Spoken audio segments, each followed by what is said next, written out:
Hello, I'm Kevin Benedict, Senior Vice President of Solution Strategy here at Regalix. I want to thank all of you for joining us today. This is an episode of Digital and Marketing Expert and Leadership Interview Series. So today we have two guests, Thimot, the CEO of Socure, and Sunil Madhu, the founder of Socure. And we're here to talk about all kinds of really cool things: personalization, authentication, privacy, all those kinds of things. So let's just start out by saying, what problem space are you guys trying to address? So we're trying to solve for the problem that 5 billion people in the world have trouble getting accepted by businesses, or conversely, businesses have trouble accepting 5 billion people in the world. And that's a combination of things. That population of 5 billion people in the world live on cash. Credit doesn't exist in 180 countries in the world. And in the countries that credit exists in, such as America, we have a new demographic.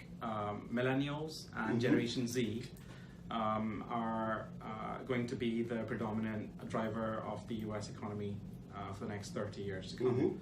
And what people who live on cash and these young people have in common is that they don't exist on credit networks. The credit systems know very little about them. Obviously, if you're living on cash, the reason is obvious. You're not in some credit database. If you're young, the reason why you're not there yet is because young people have essentially changed their behavior. They're living in a world with a rental economy. Now young people do not need to buy cars; they can order an Uber. They're not buying homes as early because they're paying off student loan debt and they're staying at home. So that leaves a lot of data, but they don't have ownership in a lot of things. Well, they want ownership. There is data about them. It's mostly digital exhaust because they're all mobile first generation. Right. But they're not there in the traditional systems that were used to accept people for the last 50 to 100 years, which are essentially the credit bureau systems. So the bureau's models today don't work anymore, fundamentally because the bureaus have been breached, and so a lot of the data that they have about us is stolen, and that can be misused, right? So fraud is one part of the problem. The greater part of the problem is all these good people can't be accepted. And when a young person, for example, applies for a service, such as the opening of a bank account, something as mundane as that, most often than not, they're subject to a lot of friction because the existing incumbent infrastructure can't resolve them, can't de-risk them. And often there's a lot of false declines because of that fact. So a lot of good people. So they just don't fit the traditional profile in which Correct. we're being used traditionally to accept somebody. Correct. Okay. And that's a driving factor for all business because every business needs to improve top line revenue. Every business needs to sign up new good users for lifetime value. And because of this change in demographic, businesses have a real problem accepting people, and it's across industries, right? So talk to me about this demographic. Now, the reason why they are wanting to authenticate in the first place is because of fraud, things like that, right? No, I mean, they're authenticating because they want a service. They want to bank with a bank. They want to open up a credit card at a retailer, right? But the reason there's a challenge is because there's a filter in place, right? That's trying to exclude people that are involved in fraud. Yeah, the business wants to make sure that you are who you say you are, and Okay. that you're a credible level of risk for the credit card, for the online purchase, for whatever action you're trying to make. They're trying to authenticate, is this Kevin? Okay, but there's 5 billion people that are in this demographic where they're just not being accepted into today's filters in the traditional businesses yet, but only a small fraction of those are involved in fraud, so you're trying to sort that group? No, frauds are normal. Okay. Fraud never goes away, right? So the idea is that as you're trying to get more people through the door, you're going to let some bad apples in. So Okay. fraud just changes shape. It remains, right? It never goes away. And we've seen this recently in the US. We've adopted chip and pin cards, right? Those cards rolled out in Europe 25 years ago. Right. What we've seen historically has happened here as well, in that fraud shifted from retail to online. And since the future is all digital, mobile future is here to stay and grow. More and more, you're interacting with somebody who you cannot really see and vouch for. It's digital, Right. And this easy availability of stolen information, lack of credit resolution, etc., is now an acute Well, problem. and think about it. What do credit bureaus check? They check where you live, that you're paying rent or Right. you have a mortgage. Well, if you're Right. using Airbnb or some other virtual housing solution, you don't have a history of where you've lived. Right. They check to see if you have a car.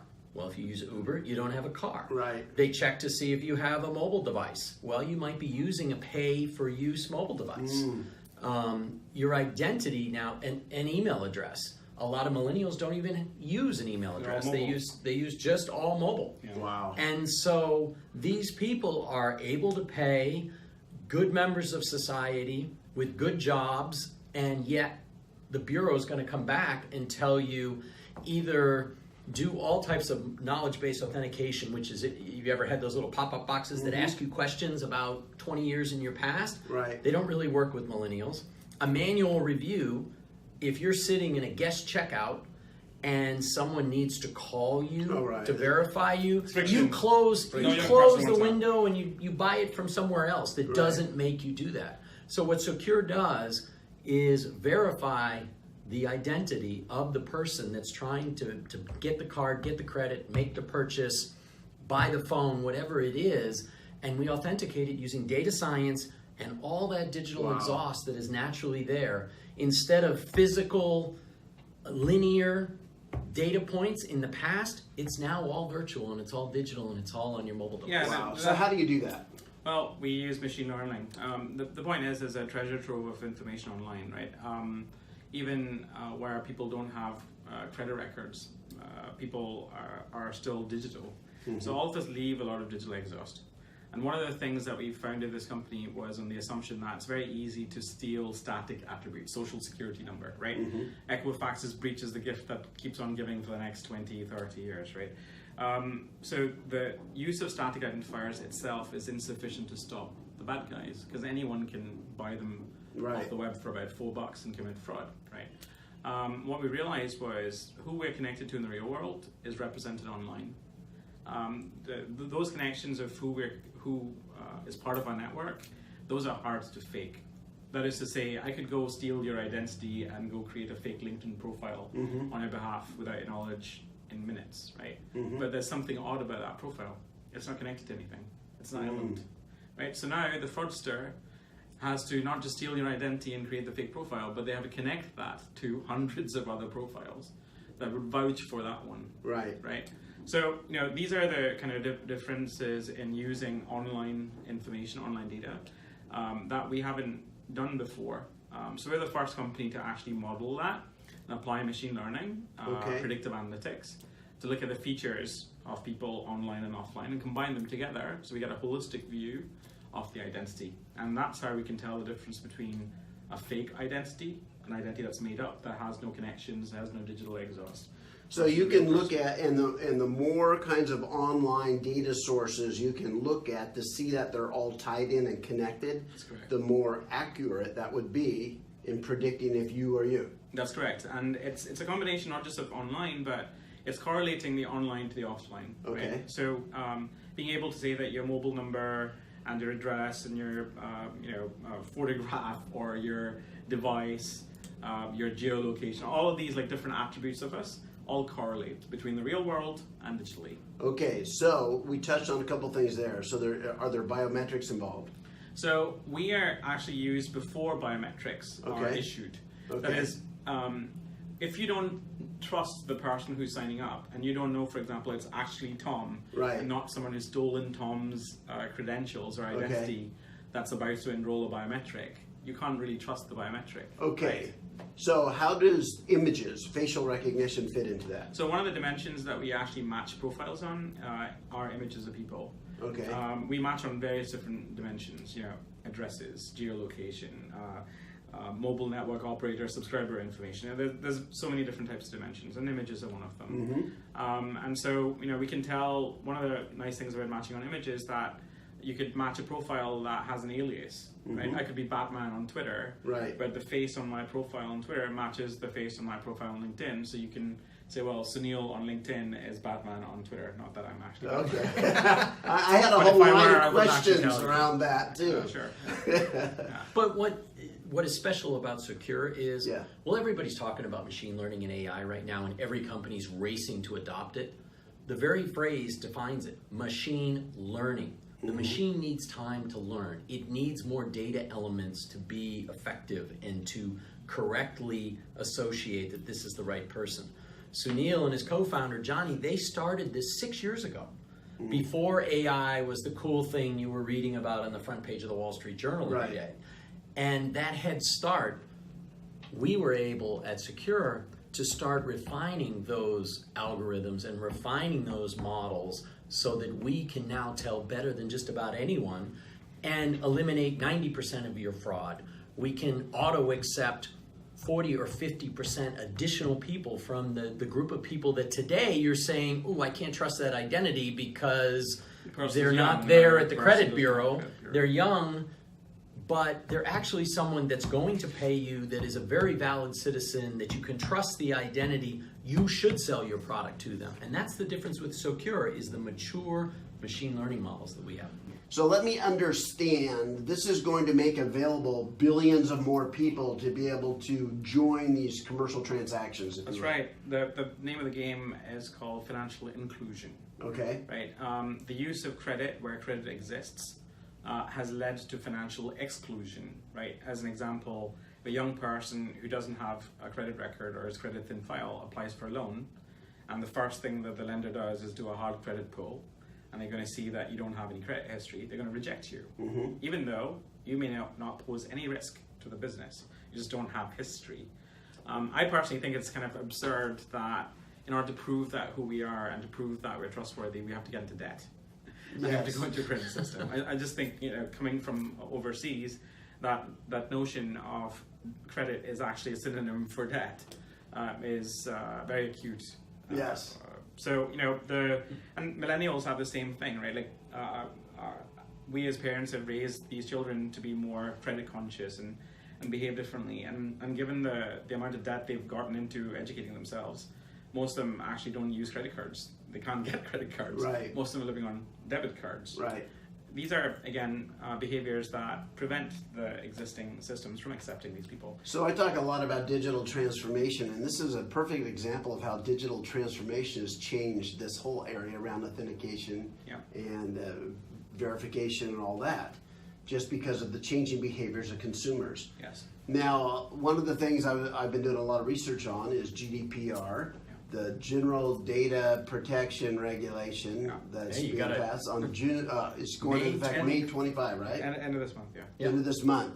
And this is freaking out all kinds of big companies that are involved in business in Europe and other places. Now, those that are data protection conscious and understand these things, the first question they're going to ask is, how can you verify based on all these data elements? How's that going to be impacted by these regulations? Good question. So GDPR is a European regulation. Some parts of GDPR have been pre-existing in Europe. So for example, if you went to Germany or France, right, they've had very tough privacy regulation for the longest time. So GDPR isn't anything new to them. What is unique about GDPR is that it is consumer-centric, it's privacy-centric, it's all based on consent of the consumer. What is unique about it, it's a single law that applies to 27 countries. If you violate the law, you can be fined up to 4 times your global revenues. That for a public company, that's 1 quarter's earnings gone. For a private company, that's the end of their business, right? So it's pretty serious. It also uniquely gives people in Europe the right to be forgotten from the internet, whatever the hell that means, but it gives them the right. That means that any consumer can come into a business and say, you need to remove everything you know about me. Now, the fundamental difference between Europe and the US is Europe is more regulation-centric, right? The governments that make the regulations, they work with private enterprise to make the regulations, and then the regulations are adopted and that creates innovation there. We in America think that regulations are counter to innovation. So we don't like regulating the market. So there's a fundamental difference there. Also, Europe is kind of privacy leaning. They treat privacy very seriously. Yes. An example is if you go to Germany, for example, Germany has credit systems, but people in Germany don't like to use credit. A, because they want to get into debt, and B, they don't trust the government to track them and stuff. Right. So they intrinsically like living on cash today, right? So, you know, when you look at the US by comparison to Europe, we are kind of anti-regulation. And in fact, under the present government, we're moving away from consumer privacy rights to corporate rights over our data. So there's a dichotomy. Now, GDPR only applies to European citizens' data within Europe. That means if you're a company in the US that's doing business in Europe, you're covered under GDPR, and you're required to make sure that European customers' data is domiciled in Europe, and then every element of data has been consented by the consumer, etc. The other thing is that GDPR specifically has carve-outs for anti-money laundering, because Europe again is compliance, right? And so they've actually said it's okay for, you know, anti-money laundering regulation to ask people for a bunch of information, but they've not made carve-outs for, say, fraud prevention.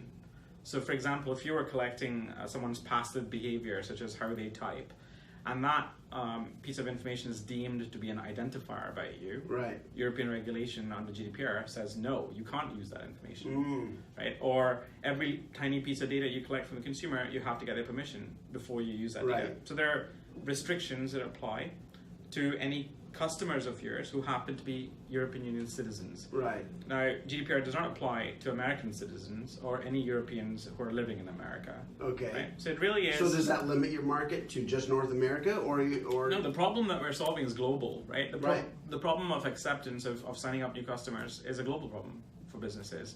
GDPR just applies restrictions in terms of privacy and consent to data belonging to European citizens. Okay. Right. So GDPR does not apply to people living in Latin America. Right. But where it's an advantage for Socure, Socure cut its teeth in the market in the hardest vertical there is, which is financial services, which in America has the highest amount of regulation.